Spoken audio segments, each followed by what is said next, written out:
as the game was playing out and the Sixers were, at least at the time, in it, ESPN decides to drop a little news, big news on watching the broadcast, and that is with Joel Embiid possibly needing another surgery to fix that knee. We'll talk about all of that in the midst of the Sixers' third consecutive loss of the season as they fall to the Bucks 135-127. Welcome to the PHLY Sixers pregame show presented by Bet365. Download the Bet365 app. Use code PHLY365 when you sign up, whatever the moment. It's never ordinary at Bet365. Derek Bodner, Kyle Newbeck, Devon Givens, Brianna, all of you in the chat as we hang out with you to talk about this news, the latest news, the game. We'll get to the player of the game as well, and we'll give our thoughts about the big game that is happening in just about 2 hours in New Orleans. You mean that wasn't the big game, Devon? Unfortunately, no. We thought it was maybe a big game for the big game. Fortunately, no, it wasn't a big game. Very fortunately, no. Yeah, so there's that. But Lisa Salters dropped some news as the Sixers were in the midst of the first half playing decent basketball. Joel Embiid, Tyrese Maxey, as Derek pointed out, playing solid hoops at that moment. But then she also talked about how, Joel Embiid might need a surgery and rest to get his knee back, to be able to get back to who he needs to be on the floor for this team to succeed. We are at game number 52 on the campaign, Kyle, and we find this news out on February 9th.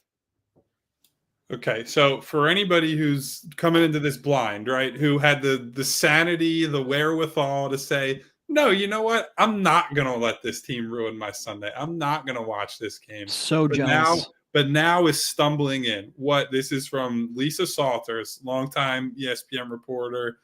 I think all of us would say is a very straightforward, no nonsense. Like, she's not somebody who just throws things out there, right? Like, when she says something that somebody said, I believe her. So she said, talk to Joel Embiid prior to the game about the battle he's been fighting with his knee and dealing with the swelling, and how there's just no way day to day to really know. Like, you do what you can, and then you kind of hope for the best.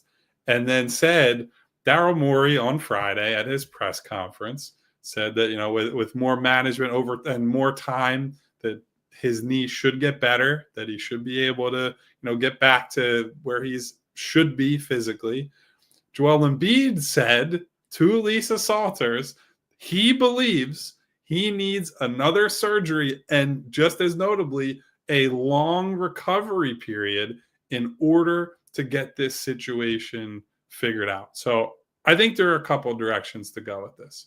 You could go with the one that I think most people would want to go to, which is that the Sixers are lying to you, because there are plenty of examples of, even if it's not outright lying, it's being misleading, it's withholding information, it's not sharing everything they can, that they would just say, well, this is them lying and they got caught. And what I would say in counter to that is, what are you doing throwing this guy out there if you actually believe that this was the case, that he needed surgery, right? Because this would be the most open and shut case to shut this guy down, let him have the surgery, let him have the long recovery and tank that there has ever been, right? If that is true, with the draft pick situation, with the season you're having, everybody in the basketball world would look at it and say, yep, that makes sense. Shut the guy down.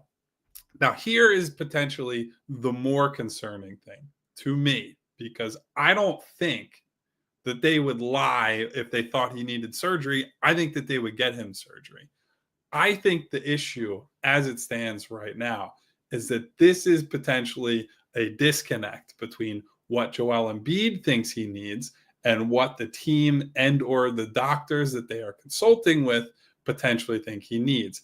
And that is a fracture that, if that is real, if this persists, if Joel comes out, whether it's today or some point down the road, says, I need surgery, and the team keeps going down this line of, we don't think that he needs surgery, we think that it can be managed with, proper, whatever the rehab, the work, the dieting, whatever has to be done to keep him on the floor and put him in the best possible position, then you potentially run into a situation where down the road, he just says, I don't trust you. I don't think you have me in your best interest, or me and my health in your best interest, and I want out.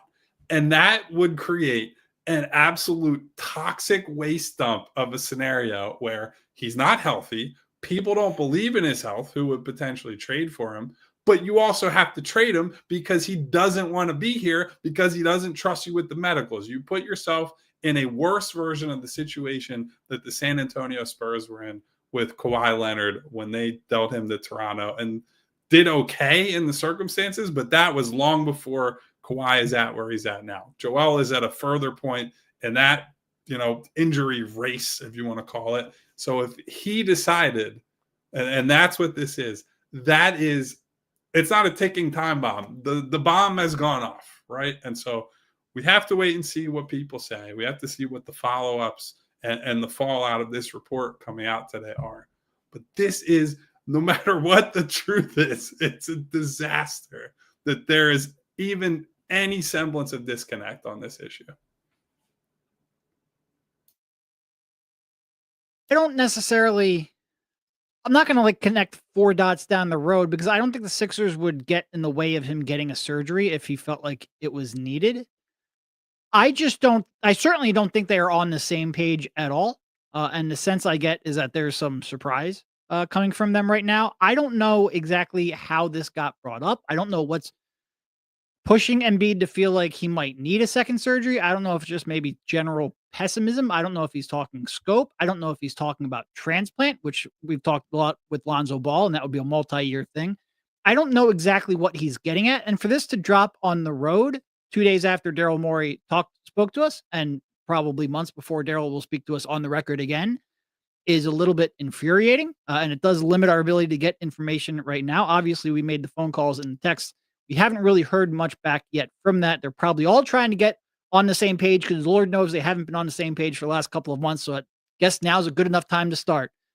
I honestly can't sit here and say that I have any idea how to really respond to it, because I think I'm still in a little bit of a state of shock. For us to be sitting here a year after the initial surgery, and a star player to be telling a reporter, and apparently not having spoken to anyone else about it, that I might need a second surgery. This is just pretty unprecedented. And I have no, what the heck? I'm trying to be good to our partners and not say the words I want to say, but what the heck is going on? And how can we not be normal? You have to tell some people to put some earmuffs on, because there's a little stronger word than heck right now, I think. I don't know. Yeah, the fact that the miscommunication, but this has been what it's been from day one when we've talked about the messaging that has come from the team involving his injury, how he speaks about things. It even takes you back to simply to the offseason of putting the team together, him playing in the Olympics, which they couldn't stop him from doing. Only he knows how he felt in order to play in the Olympics. That being a reason why people blame him for not starting the season. And I'm speaking of the fan base, of course, being upset about him not being ready for game one, should he had sat out the Olympics and all of that. And here we have that he might need a surgery, and something that he should have had. And according to Lisa Salters, based on the conversation that she's had with Joel Embiid, and the rest that then follows. Yeah, I mean, I don't know what to think. Just the fact that the communication, which has been an issue from the very start of the season, the communication overall with everything, whether it's Embiid keeping some stuff from them not messaging things correctly to him, them not coming together to have a plan outside of the fact that he was not going to play in back-to-backs and get his normal load management rest. That was not good enough for where this team was expected to be. And for that, again, you go sign Paul George, you go and make these other offseason additions to bring this team to where it was supposed to be at the beginning of the year, because we thought they were going to be contenders. They weren't going to contend if he was not healthy and he was not right. And if he cannot play and he's just going to continue to do damage and holding off for a trade, this is some unbelievable stuff that we're seeing. And it's just culminating, into what this season. This is why we're sitting here now at 20-32 after 52 games on February 9th. This is the season. This is exactly what they basically get for, or the fan base is getting here, because this is what they have been all season long. Everything has been up in the air. It's a step behind on all of this other stuff.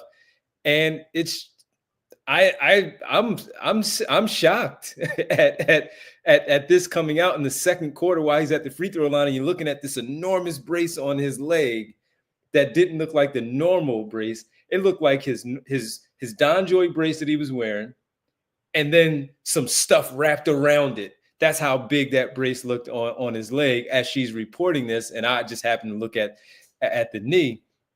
This is unbelievable, man. This is really unbelievable. They just dropped it in the middle of a national TV broadcast. Dude, look, I had to rewind it like 3 times and be like, are you sure? Like, was that really what she said? And again, it has nothing to do with Lisa, who I inherently trust as a reporter. It was just like, I beg your pardon. I'm like putting my ear up to the speaker. Like, I know my hearing has gotten worse as I've gotten into my 30s, but it's not that bad. I didn't think I misheard it that badly 3 consecutive times. And look, I know we're all main characters in our own lives. I get it. There has to be no other reporters and fans in the country going through this kind of BS on a regular basis. It's like you don't hear your star needs another surgery for the first time on a national broadcast. That's unheard of. It has to be. And then he's going to need some rest to get the proper rest. Yeah, you think? You think? Oh, man. And if that's true, look, just to be clear, if he does need another surgery and you do need a long recovery time, shut him the F down right now and get that timeline started. There is no reason playing out the strings on this season. None. And also, I will say this.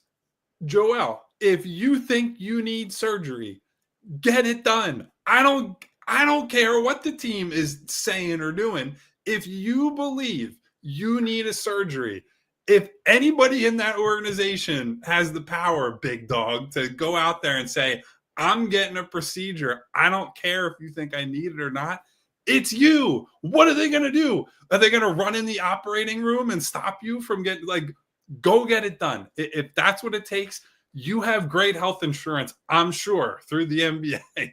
Go find your surgeon, your doctor, your specialist of choice, and save us all from the misery that is this season. Just turn it into, force their hand, make this team tank. Just go away. I don't care. Where did he go when he was a young player for the foot thing? Was that like Dubai or UAE? Qatar. Yeah, it was Qatar. It was Qatar.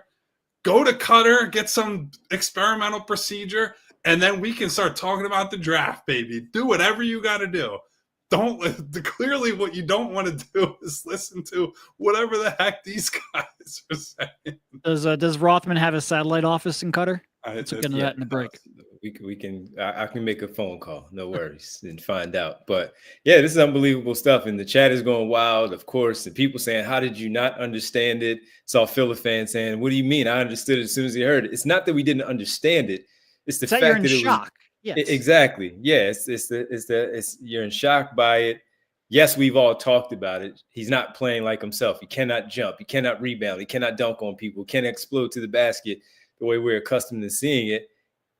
We're stunned by the news that they're just going to drop this in the middle of a broadcast in the second quarter. While meanwhile, he and Tyrese Maxey combining for 30 points in the first quarter of their 39, and he looks like it looks like he's playing okay on that knee, and it's just a shock here by the news. So yeah, it's stunning development. Stunning development with this basketball team, and where do they go from here? 12 games under 500, and here we are, where the 76ers has 30 games remaining on the campaign, and the guy might have to sit down. Well, we'll see what happens. They have a game on Tuesday. Nick Nurse going to have to answer the question post game. What could happen? Who knows? Nick Nurse has to answer. If anybody does see Nurse address this, please drop it in the chat. We are obviously a little preoccupied at the time and quite clearly not in Milwaukee. So, drop it in there if you see it. Yeah. And look, is he going to answer questions? Joel, after she dropped there on the broadcast, is Joel going to answer questions post game? And what kind of information is going to come out there where the Sixers are going to be shocked by it as well, if there is any sort of communication, what's going on with Joel Embiid. So That's the biggest news to come up. By the way, they lost their third straight game, everybody. So there's that as they dropped to 12. Get to that at some point. Yeah, at some point.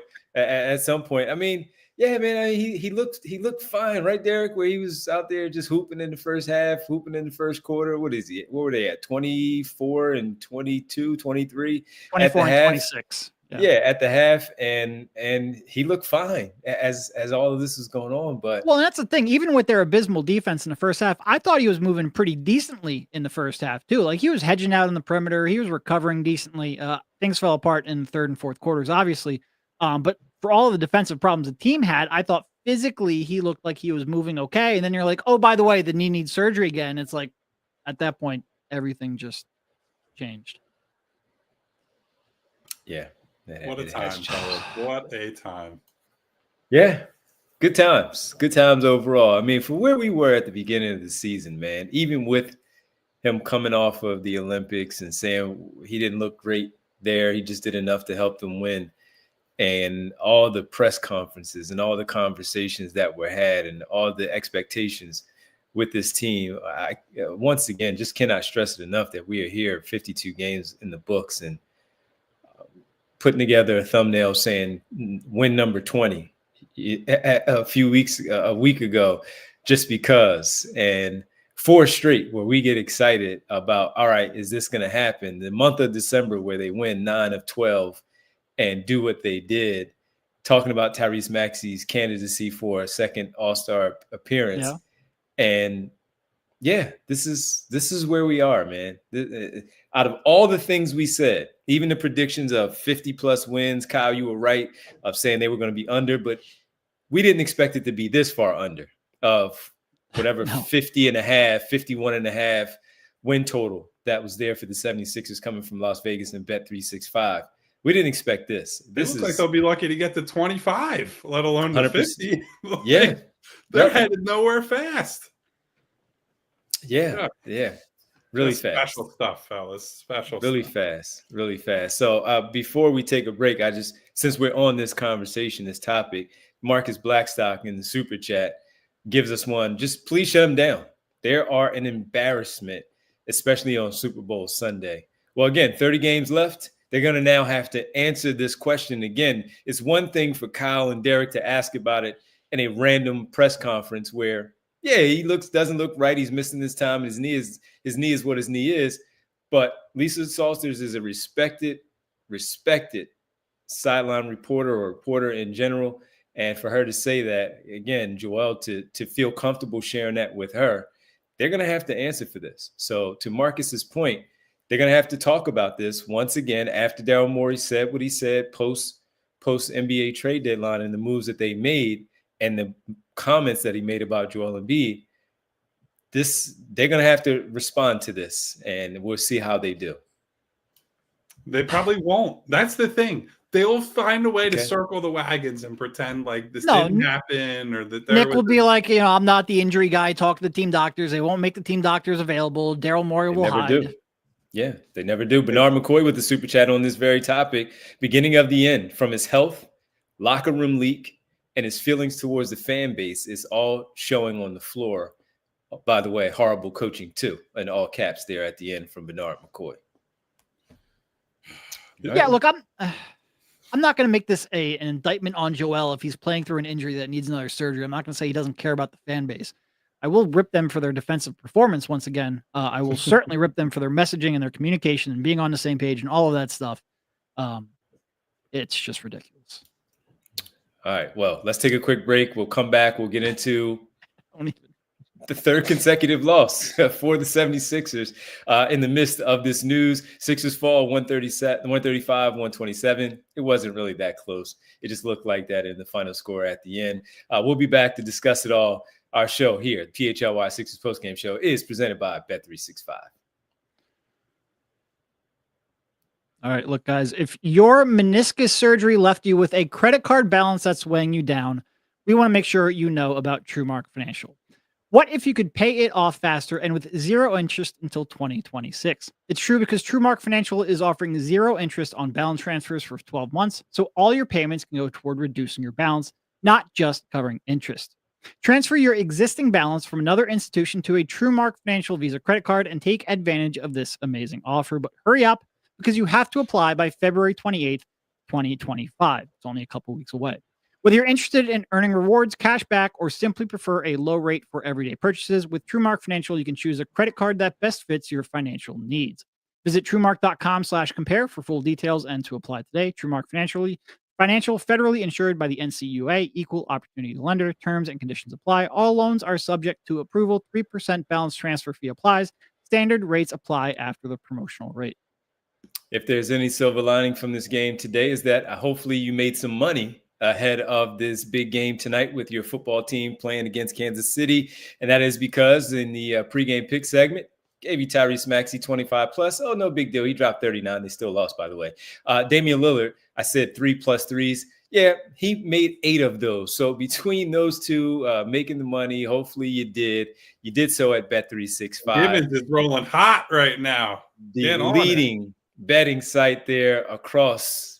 There's no competition. 90 million users worldwide. Early payout offers, and that was very early. Tyrese Maxey with the points and Damian Lillard in the first half with those numbers. Pioneer live in-game betting. You could have made an extra bet because they did it so quickly, and Bet365 is so great they paid it out early. Offers the widest range of games and markets available for live in-game betting across 78 sports, and with the big game happening in just about an hour and a half, you can go ahead and get in there with the same game parlay Sunday offers where you can place qualifying parlay bets totaling $20 or more on Sundays. NFL games to get up to 25 in bonus bets. Terms and conditions, in fact, apply. Also, with the Bet365 early payout offer, you are a winner if your team, hopefully Philadelphia, is up by 17 points at any point in the game with an instant payout on straight bets and parlay selections marked as winners. All you have to do is download the app, use code PHLY365 when you sign up.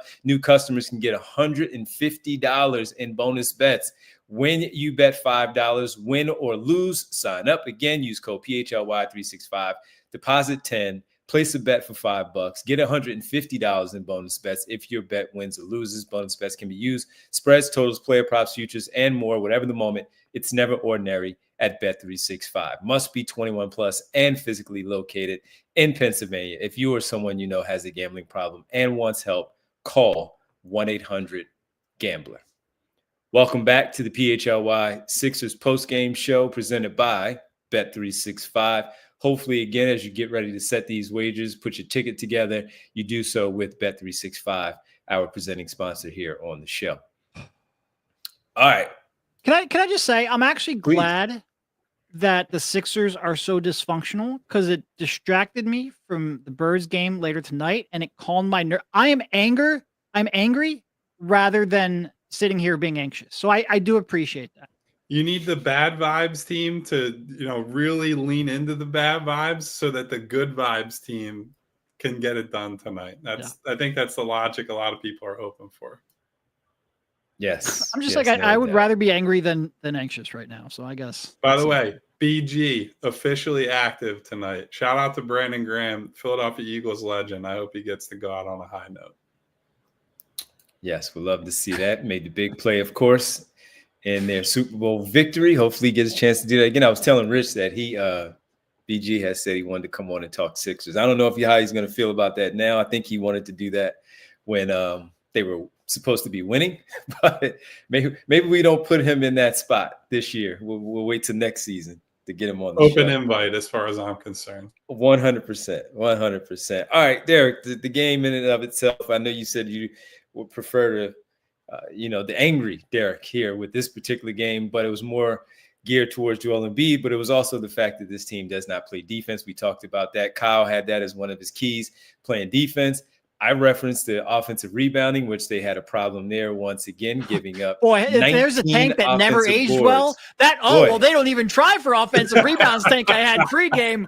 Woo! And by the way, I wasn't wrong. 19. I went back and I looked. Lineups without Giannis in them, Milwaukee had a 19% offensive rebounding rate, which ranked in the bottom percentile, not a bad percentile, the bottom first percentile. And they came out and freaking destroyed this team. All right, so it wasn't 21-7 this time. It was 19-8. But guess what? The number was even Progress, larger. baby. That's what we're talking about. 31 second chance points by the Milwaukee Bucks because, the issue that we talked about. Derek, your thoughts? Yeah, they suck on the glass. There They you suck. go. There's a whole bunch of things that Analysis. The perimeter defense sucked. And whenever Joe took a step up, there was nobody to grab a rebound. Milwaukee took a lot of long threes, which led to a lot of long rebounds, which means you have to hustle. And that's not exactly been this team's freaking forte right now. And then you have the Yabu lineups, and Yabu's a bad rebounder as a 5. And he's putting like 4 guards or 3 guards and Kelly Oubre around Yabu. How the heck is that team ever supposed to, or that lineup ever supposed to rebound? So I think there's bad perimeter defense. I think there are, bad hustle. I think there are bad lineups. They got out in transition, and even when they missed, just not a single loose ball it felt like went their way. It was bad in every capacity. And Joel isn't moving all that much on rebounds anymore. So I want to start with one specific person because I think the conversation about him during the game got away from what the actual problem is. That's Paul George. At halftime of this game, a lot of the ESPN broadcast focus was on, well, Paul only has, the X amount of shots and X amount of points. And how do they get him going? It's like, brother, they just scored 63 points in the first half. Yeah. Joel and Tyrese are cooking. The offense is doing fine. What isn't fine is that the defense is a complete disaster. And what we're seeing is something that people in LA, when you follow Clippers media, listen to what their fans had to say, and kind of dive into Paul George's last year or two specifically in LA, he just will not take that top assignment on the other team. He just doesn't do it. And I think tonight really burned that in for me where, look, we talked a lot about Justin Edwards pregame, about how he's been a tenacious defender and Nick Nurse trusts him on those top assignments. I'm assuming that probably had a big part to play in why he started tonight after it looked like Yabu was going to get the start, that, hey, we're going to throw Justin on Dame Lillard. Well, Dame Lillard in the third quarter is just absolutely lighting you up. Justin commits, a foul or two that are very typical rookie fouls, and Dame is getting going. And you have to do something to stop him. And what does Paul George do? He stands in the corner hanging out with Kyle Kuzma, who was not particularly involved in the offense during that stretch. And don't get me wrong, Kyle Kuzma is someone in that available group tonight you have to deal with. But the immediate problem is the guy that has a flamethrower and is burning your house to the ground. And there is no urgency from him, from the guy who's coming here saying, we all have to make sacrifices. We don't want Joel doing this, like having to do everything on offense. And some nights it'll be about this. And I'm going to feel my way into it. And blah, blah, blah, blah, blah. You have to take ownership of this team and ownership of the problem to a degree where I get it. Dame Lillard is not the type of guy that you, Paul George, want to be chasing around in the middle of the regular season or in any game for that matter. You're better equipped for some other matchups, but I don't care. That's your job. You have to try to at least help put the fire out, at least make an attempt to do it. That at some point during the season, that has to happen, right? Like you could say it's on the coach for not demanding more out of him there, but it's so deep in. Paul's talked about, we need to play desperate. We need to play urgent and things of that nature. And you just don't see any of that from him. And so that to me is a much, much, much bigger disappointment than like he's 4 for 8. Okay, well, Joel and Tyrese took a million shots and scored the bulk of the points. That's fine. What you can't do is then go down the other end and be complacent. You can't fit in there. You have to be an active part of the solutions the team has on that end. So I thought that was a big failure from him. But to add on to what Derek said, it's certainly not just him, right? It's when you give up 135 points to a Milwaukee team that doesn't have Giannis, that's a complete systemic failure. That's on Joel not getting out to the perimeter to contest threes. That's on Maxey not being as good off ball as he needs to be. Kelly Oubre is getting smoked on the ball. Justin Edwards is getting smoked on the ball. Yabu struggled to rebound. Like, it's the whole team. And their failures on that end of the floor are the biggest reason why it's like, I can't even cobble together a version of this team that it's like, oh man, I can convince myself they're going to go on a run here. They can't stop anybody. How do you win if you can't stop anybody? Yeah, and you can't get out in transition if you don't stop. Well, I mean, other teams can run off of a make, but the Sixers can't run off of a make. They need a rebound. They need a turnover, and they can't get it right now. It is, yeah.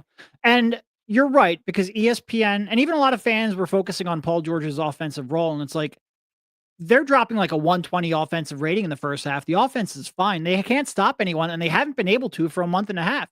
They came into the game tied for the worst defense in the league since January 1st.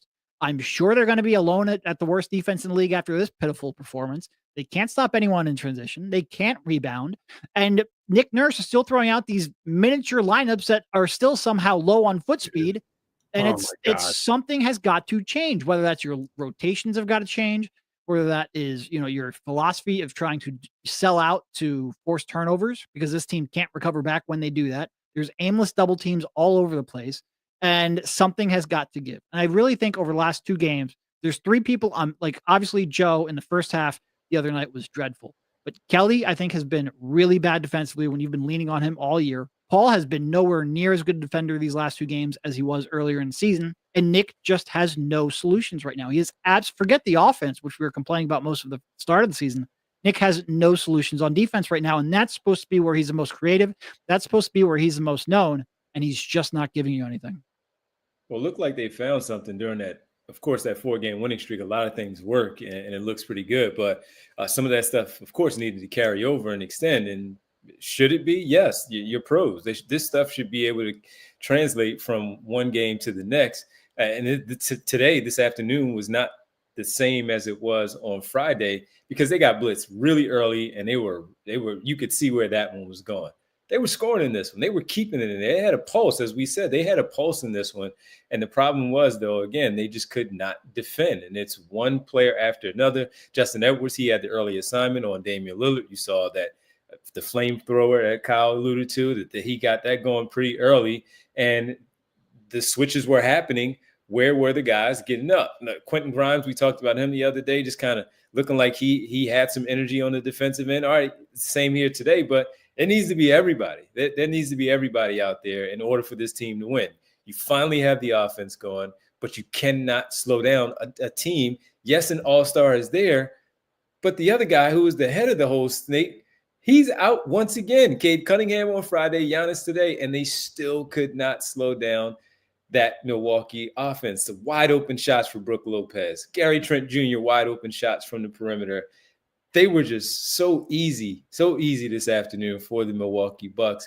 And that's why they were able to shoot once again what they shot here. And while it was only 43% from the floor, they shot 43% from behind the 3-point line, making 24 threes on the afternoon. And then we bring it right back to the defense in general.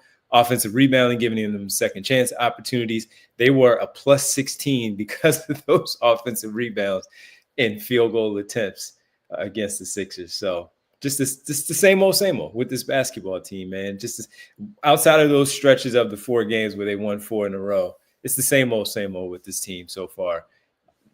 Frustrating season. To put it lightly, buddy, I'm so glad Derek brought up the 4-guard lineup that they somehow decided was a good idea to put on the floor at all, let alone with Joel Embiid, who this whole conversation about him right now is like, well, he can't move as well, and he's got to be a little more deliberate with his decision-making in terms of when to go for certain rebounds, when to contest shots, when to do this, when to do that. And it's like, okay, so your point of attack is Jared Butler and Kyle Lowry playing together next to Eric Gordon? What? Who is looking at that group and saying this makes sense on paper, right? Again, I've circled back. I've said this 100 times all season.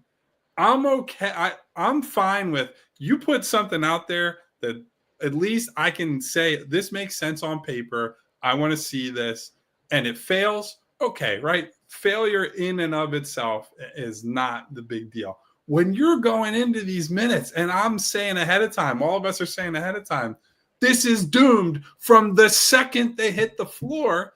That's just infuriating. You have to help yourself. You have to take the low-hanging fruit. You have to put lineups on the floor where people who are taller than me, yes, I will go back to the thing from the summer, people who are taller than me aren't being asked to guard guys and box out guys who are 6'8" and 6'9". Like, it's just a basic basketball principle. You could go to a CYO coach who's coaching kids who won't even play in high school, and they would understand, hey, maybe we need to get little Timmy out of the game because he's trying to box out the big fat kid on the other team. Like, these are basic physical human principles. I don't get it. Well, I don't understand it. Good news. Not only are they too short to rebound, they're also too slow to stop dribble penetration. What are we doing, man? This season, just throw it in the trash. Even if he doesn't need a surgery, make up a surgery. Send Joel home. We'll talk about Ace Bailey and Dylan Harper and Cooper Flagg, and we'll at least pretend like there's some hope for the next, however many months until they lose the pick on lottery night. Jeez. Unbelievable, man. Unbelievable. Fly, Eagles fly. And Sorry, I'm trying to shift my mood. Yes, you should be. And Ash said this is, just the worst defense worst defensive team in Sixers history. They are a disgrace, this basketball team. So where do they rank on the season right now? They're getting close to being worse than so the worst process Sixers teams were 26th in the league defensively. They were 24th in the league defensively coming into this game. So they legitimately might be like the worst defense of the last 30 years from this squad. It's getting really bad. Yeah. Super chat from as we talk about Skunk Riley. Let's go to that one, Bree. I was little Timmy and CYO. Oh, wait, there are two from Skunk. There's two from Skunk. You're reading the wrong one. I'm sorry, Bree. I went to the one. So let's read that one first. The more upset Kyle gets, the gooder his hair gets. He has good hair, or am I jealous? Some days. I mean, you're talking to someone who decidedly does not have good hair, so I'm jealous of pretty much everyone's hair. Yeah. I don't have the best hair on the Sixers beat. I think that still belongs. Oh, that's Paul Hudrick. 100. Paul Hudrick. Yeah. I mean, when you get a shout out in the middle of a press conference about the quality of your hair, that title's yours. That's some deep Sixers beat lore right there. I miss Zoom calls. What was the other? Skunk Riley had another one, or they said, "Hey, F you, Kyle. I was a little Timmy and CYO back in the day. Don't hate." Well, so this is speaking from experience, Skunk. When I was not as tall as I am now, and I was still skinny, I had a buddy from high school who I played in a rec league who went on to be a D1 offensive lineman. How do you think that went for me? There were a lot of attempts to front the post because if he got me on the seal, it was game over. But I was the only person who even put their hand up and wanted to defend him. So I sympathize. But also, little Timmy, go sit down on the bench with Coach Lowry. How about that? All right, and Marcus Blackstock says we all gave them grace, saying Joel, PG, and Maxey just had to play together. Now we know they are broken as an entire unit. I think that is one of the most dispiriting things of the last couple of games. Is now they're back, and you got two favorable starless, well, not starless for Milwaukee, but starless for the Pistons. And no Giannis, they're without their main guy today.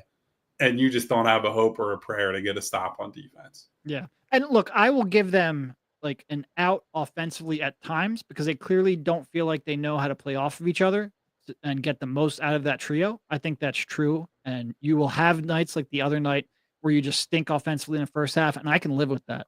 This is not the problem right now is not offense. It's not chemistry on offense. It's not any of that. They're just not competing defensively. And that's, it's hard to have any belief in a group when they're not putting in the effort required to instill belief from the fans.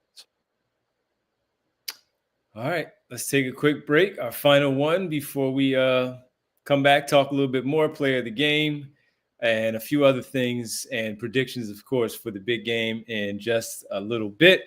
We'll hang out with you for that a short amount of time to let everybody get situated. This is the post-game show. Sixers fall 135-127, presented by Bet365. Guess what, folks? It's never ordinary.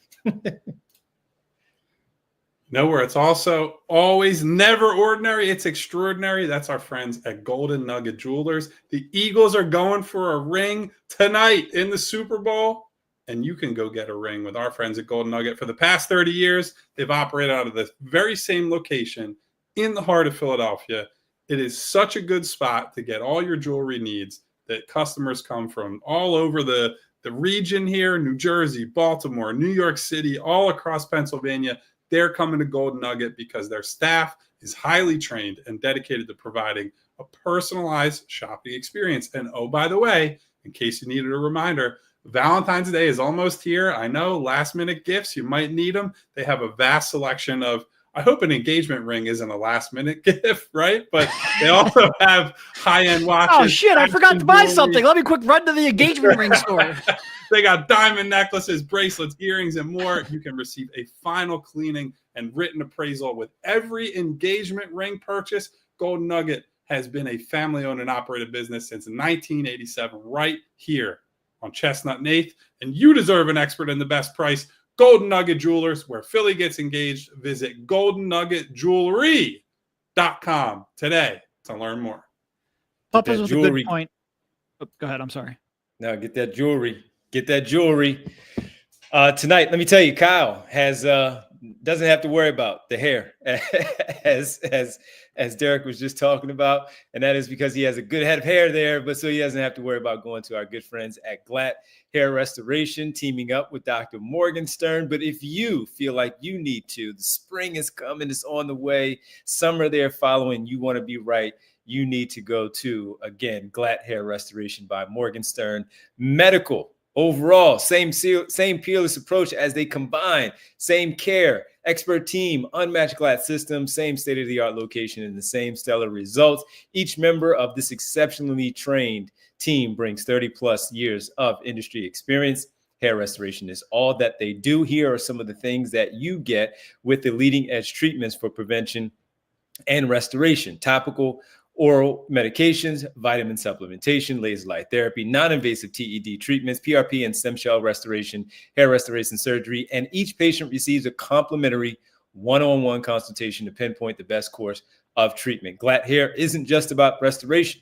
It's about innovation. Their breakthrough treatments really do dramatically change lives. Change your hair, change your life. Bald is now optional, but if you want to have a good head of hair like Kyle and John Marks here on the PHLY network, if you want to improve how you look and how you feel about yourself, Glatt Hair has the right treatment for you. Regain your confidence. Visit GlattHairMCTR.com or call 610-980-4000 to get started. All right. Welcome back to the PHLY Sixers postgame show. Derek, what did Puppets have to say? Oh, I was just saying, like, he brought up a good point on the Golden Nugget ad read. And look, you don't want your jewelry to be ordinary. I wouldn't mind it if this freaking team could just be ordinary for 1 second, just 1 second. So maybe ordinary is something we should strive for in other facets of our life. But unfortunately, they have not been ordinary for literally the entire time I've been covering this team. And I'm not a young person anymore. Yep. You're still very young. Come on, man. Still very young. Hey, I appreciate that. You're lying. But I appreciate broadcasting until he's in his 90s. You're still a young man there. All right. Well, on that note, let's get to the player of the game here tonight for us here on the PHLY Sixers postgame show. That's right. Look at that. Look at that. The legend. Busting up the player of the game trend. We go with the man who's retiring after many, many years, many broadcasts. Two-time coach of the year, 18 NBA finals called. He has been announcing since 2004, coach broadcaster in the NBA for 55 years, the great Hubie Brown. And the Sixers embarrassed Hubie on national television by playing that way. But a lot of love shown Hubie's way. And he deserved every bit of it. It was cool seeing players come up to him before the game. It was cool having some of his colleagues during the broadcast talk to him, including, by the way, Mike Tirico, who's over at NBC now, who came back on the broadcast, did a live hit with him to, reminisce about their old days together. And even that was not the type of Sixers performance that I would have hoped Hubie would get sent off on. But the joy that you can hear from him in that final game, reacting to a Tyrese Maxey runner or a banked in three or a nice back cut or whatever it might be, like that's what kept him in that job for so long, right? Like he does not strike me as somebody who had such a taste for the finer things that he's like, man, I got to work until I'm 91. He was there because Hubie loved the game. He loved what it brought to him. And he wanted to keep passing down what the game meant to him to, new generations and teach and bring them into his world. And so I thought it was beautiful that he got that nice send off from everyone, and couldn't happen to a nicer and more respected guy in the league. Yeah. No, there really isn't an announcer that has made that kind of impact. Maybe in the history of the sport, there may not be another announcer that will make that kind of an impact. His knowledge of the game, his enthusiasm of the game, has shown up. Even up to this point, it really is going to be a tremendous loss. And it's, most games when you're watching and they sort of do that split screen to go to an interview, you're just pulling your hair out. This one, I didn't mind it at all, in part because I felt like I needed more people to talk about how great Hubie is, and in part because I didn't really want to see the team playing anyway because they were freaking driving me insane. So this was, I will miss him tremendously. And for him to be able to do what he did up to that point in his life, it really is remarkable.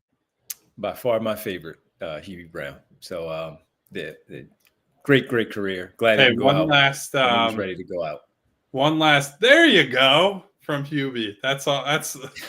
Rich and I do that all the time. The Hubie, that sarcastic, here you go, all the time. Yep. And one thing that I have taken from Hubie Brown, if you ever hear me talking about the paint, Mike Breen brought it up, the painted area. That's because of Hubie Brown. So, all right, super chats, and then we got to get ready to get out of here. Let you all get ready and let us get ready for the big game. A couple of super chats. Davon jumps in with 2 here, says spam and pick and roll and 2-man game is not team ball, plus $212 million should have went into roster building. That is from Davon. Nope. All right, I mean, look, they had the pick and roll was working. So if you want to spam it, I have zero problem with that. That was the one thing I gave Doc credit for. When something worked, he just went back to it and back to it and back to it and back to it. I'm not going to get on that. You certainly need more out of your $212 million, though, for sure. Yeah. Bernard McCoy, Maxey, 28 points per game, 45% from the floor, 35 from 3. Kid has heart. 39 today. And unfortunately, it's one of those seasons where that type of performance is not helping them to the postseason and a deep run, we don't think. Thanks. Appreciate that, Bernard. Ash Monroe. Joel has not been 100% healthy at any point at all this season. Not a great look after he ended last year hurt and then played in the Olympics all summer. It's really, we're going to be hearing about the Olympics until the end of time. It's never going to end. And when the season plays out this way, that's what's going to happen. Like this, there's no way to avoid the fact that they screwed something up last year. And I think it was mainly that he came back last season would probably be. Yes. I worry way more about him coming back against the Knicks than I do about them playing in the Olympics. Especially throwing that ball off the backboard for that self dunk. It just didn't need to happen in that moment. Even if he was playing, you don't do that. Well, and I will go to my grave wondering whether or not he aggravated something on that play. Yep. I'm never going to rule that out. No. All right. We, like you, want to, we need a pick me up. And that pick me up starts around 6:30. So, folks, first, Bree, can you show the people maybe they missed these 2 things courtesy of the Eagles on Twitter? Tell me these guys aren't game ready. Look at him. Look at the quarterback. He's ready, right? He's coming out with the rest of the revolution later tonight. Hey, well, first, Kyle, I was thinking you always talk about the Joker part, right? He came out in all that purple. I was like, oh boy, he's okay. And then you got Devontae Smith, who decides, let me troll the Kansas City Chiefs with how what I need to. This one I was surprised by. He's always in the suit, though. So when he's coming out in the red suit, that's a message to the Kansas City Chiefs. He's back home in Louisiana. Last time on a big stage in the national championship game back in Louisiana in his hometown, He lit up that national championship game en route to a victory. So, Derek, we'll start with you because I already know where Kyle's going to go. Let's start with you with your prediction. 84-3, Birds win. Love it. Love it. I'm supposed to be the Birds by a million guy. You're stealing there you go. This is copyright infringement. What's going on here? It's not my fault. He went to me first. I blame the host. My bad. I love the that score. The moderator ruined it, but it's Birds by a million. Birds by a million. And I asked people a little bit earlier in the chat, like X-Man is throwing 38-20. He's got that one in there. Jeannie had a win. Winona had a win, of course. Close score. I think Bree, just give your score, Bree. I mean, for people who need to hear from you, your score in this one. 33-31, Bree has it for Birds victory. Vinny has 34-21, 28-24. Look, we can go through it. We all have the Birds winning, and we hope that they do. I have them winning as well. 26-22, closer game. Weird score, of course, but I hope you're wrong, conversions buddy. And all that. I know. But hopefully they're leading, and it's Kansas City who makes that run a little bit later, and the Eagles ultimately win. If you are stepping away from us right now and you need some Birds coverage, the pregame show is underway, getting ready to start now with Jamie and Fran and Rich. Vinny will be there a little bit later for the postgame. And hopefully they win so we can be talking about a victory and the big pick-me-up that we need, a Super Bowl victory by the Philadelphia Eagles. This show was presented by... Going to spend the entire night doing like the middle-aged dad thing, going like, need a turnover on this one. Need a turnover on this one. Need 6 here, baby. Let's go. No doubt. Our show was presented by Bet365, of course. Make sure you check out Bet365. Download the app. Use code PHLY365 when you sign up. Whatever the moment's never ordinary at Bet365. Must be 21 plus and physically located in Pennsylvania. If you or someone you know has a gambling problem and wants help, call 1-800-GAMBLER. Go set those wagers there at Bet365. Everybody bet responsibly, but most importantly, enjoy the game. And no roll call today, folks. We'll get back to that during the week. Tonight it is about the Birds. Oh. Devon preempted me. He said no roll call, so I have no... The moderator blew it again. Everyone, boo. Boo. Boo. Everybody, thank you for joining us here. Sorry about the Sixers. It's about the Birds. We Kyle, really do apologize for this dreadful team. I'm sorry if we enabled your addiction in any way. Like, I don't know if we're coping or making it worse, but we're trying here. We're trying. With us. Yes. The amount of people who are in here today, the true sickos in here, waiting for the Eagles, but hanging out with us. We love you guys. We thank you so much. We appreciate it. We all say the same thing, though. Go Birds, man. Go Birds, baby. Bring this thing home, and hopefully we're talking about a victory tomorrow. Everybody have a good rest of your night. Enjoy the game. For Kyle, Derek, myself, and Bree, we really appreciate you hanging out with us. Get the W. Super Bowl. Go Birds. We all silly like the mayor.